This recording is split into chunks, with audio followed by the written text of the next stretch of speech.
বিসমিল্লাহিররহমানিররহিম।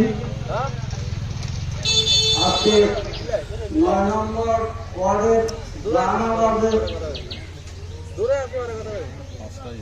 কর্মী সম্মেলনে এবং জাতীয় সম্মেলনে উপস্থিত সম্মানিত সভাপতি, মঞ্চ উপস্থিত বিএনপির অঙ্গ সংগঠনের নেতা কর্মীদের ভাইদের প্রতি আমার আসসালামু আলাইকুম ওয়া রাহমাতুল্লাহ। প্রিয় সাথী বন্ধুরা, তিনটা বিষয় আপনাদের সাথে আমি আজকে কথা বলবো। আপনারা বিএনপির অঙ্গ সংগঠনের নেতৃত্ব দিচ্ছেন, কর্মী হয়েছেন। আমরা সবাই কি মরহুম প্রেসিডেন্ট জিয়াউর রহমান সাহেবের অনুসরণকারী নাকি? বলেন, হাত উঠে বলেন। তাহলে এবার আপনাদের নেতার খবর শুনেন। রাষ্ট্রপতি জিয়াউর রহমান সৈনিক থেকে বাংলাদেশে, এই স্বাধীন সার্বভৌমত্ব বাংলাদেশে দূর দিনে দেশের শাসনতন্ত্র হাতে নিয়ে যখন তিনি নানান জায়গায় সফর করতে শুরু করেছিলেন, আমরা ঢাকা মসজিদের শ্রমিক ছিলাম। তিনি রেল স্টেশন থেকে মঞ্চে আসতে 2 ঘন্টা সময় লাগছে, আধা কিলোমিটার টাকার মধ্যে। তার মানে কি ওখানে মা বোনেরা খাড়া দিয়েছে, মাদের সাথে কথা বলছে, এক মহিলা লাঠি হাতে করে খাড়া দিয়েছে, কি জিয়া কে সাইডার বলছে।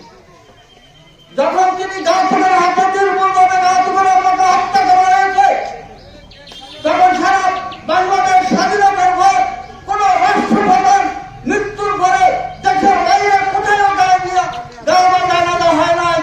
হযরত মুফতি সাহেব রহমাতুল্লাহ আলাইহি সাহেবের রওজা মুবারকে বাগদাদের মরহুম প্রেসিডেন্ট জিয়াউর রহমান সাহেবের জায়গা নরওয়াজ শরীফ, সেখানে ওনারা ঘোষণা করছে মুসলিম জাহানের মধ্যে আমরা একটা শীর্ষস্থানীয় নেতা হারাই ফেলছি। কেন হয়েছে? জিয়াউর রহমান কি ওনাদেরকে ভোট দিছে? ওনার আদর্শ, উদ্দেশ্য, নীতি সবকিছু দেখে ওনারা এরকম মর্ম হয়েছে।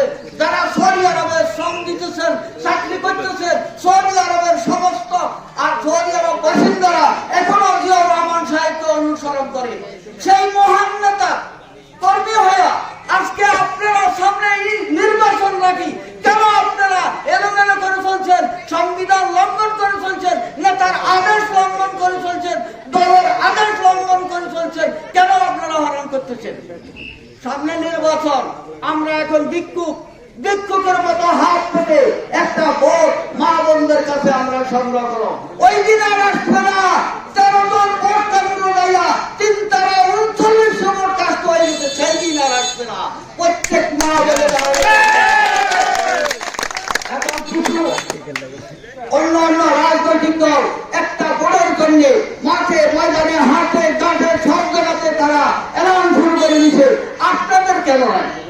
আপনাদের কি আছে নির্বাচনের আয়োজনের মধ্যে? আমরা তো কিছু দেখতে পাচ্ছি না।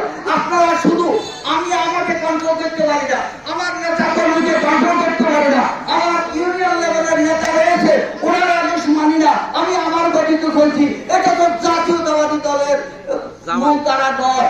কেমন তারা স্বাধীনতার পর থেকে 3 বার ফেটে হয়েছে, এই গণতন্ত্র আন্দোলন করতে করতে গুম হয়েছে, হত্যা হয়েছে, শিশু হারা হয়েছে, শিশু মা হারা হয়েছে, বোন স্বামী হারা হয়েছে।